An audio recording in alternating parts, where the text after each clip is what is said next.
Ang sedulo niyan, isinulat sa pato. Ang sedula, sinulat si Alex. Ay, birthday ni Alex!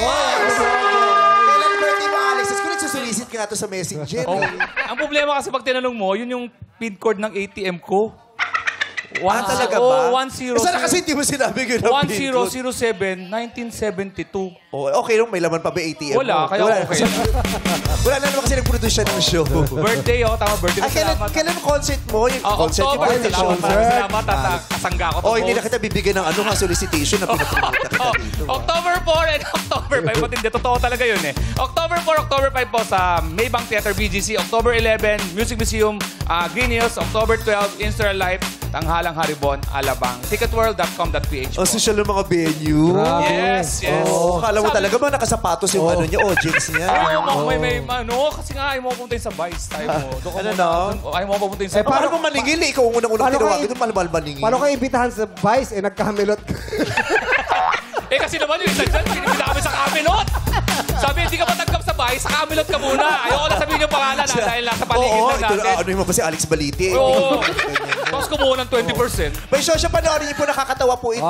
Aabangan niyo lang yung punchline kasi pag tingin na rin, hindi kayo matatawa. Ayan, pero samantalin ko na Australia, November 8, Perth, November 9, Adelaide, November 15, Sydney, and November 16, Melbourne. Kita-kita tayo dyan, mga bandang people. Alam ko na. Daming racket, diba? Dami. Kaya hirap kunin to para sumulat, napakayabang na ngayon. Kaya hinihingi ng tulong, isulat mo naman kami, napakayabang. Dati libre lang to. Bakit pinatulan to? Para makapag-promote, gamitan lang din. Wala naman itong TF eh, pero para Paano makapag-gamit. nagpa-Viber ako sa'yo? Sabi ko, Viber. Vice, paano patulong? Sabi ko, yung bukal sa loob. Sabi niya, paano pag hindi bukal sa loob ko? Hindi, sabi niya, patulong naman, may show ako. Sabi ko, anong gusto mong tulong i-promote ko yung ipopost ko ba? Hindi, monetary. Sabi ko, sabi ko, magkano ba yan? Sabi niya, kahit ano basta bukal sa kalooban mo. Yun ang hindi ko kaya. Kaya ko magbigay, pero yung bukal sa kalooban, hindi ko yun kaya. Kaya ko magbigay, pero isusumbat ko.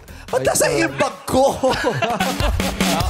Sabi ko, bakit? Parang kilala ko yun. Ang bilis ng kamay. Diyos ko, nakalaking dressing room ko, pero nakuha niya agad.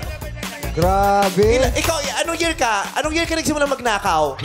Kanina lang, pagbukas ng dressing room mo. Ang tagal na nito magnanakaw. Di pa rin nagbabago. Ang dami mo ng pera. Ang ganda. Vice, magbibigay ka, di ba? Tama? Ha? Magbibigay ka on national TV. Nagpo-promote na ako. Promote na kita. Promote ka na eh. At saka, ang laki ng bigay sa'yo sa Camelot. May libre pang kwarto, di ba? Nagre-reklamo to, sabi sa Camelot, nagsishow daw siya, may libre daw kwarto. Tsaka parking. Oo, tsaka parking. Kailan ito yung mga kwarto niya? Bakit daw may mga butas sa ilalim? Sabi ko, ito kasi nagtago yung mga rebelde dati. Saka share a room with a friend. Parang gano'n nangyari. Pero hindi, maganda na yung Camelot ngayon. Oo.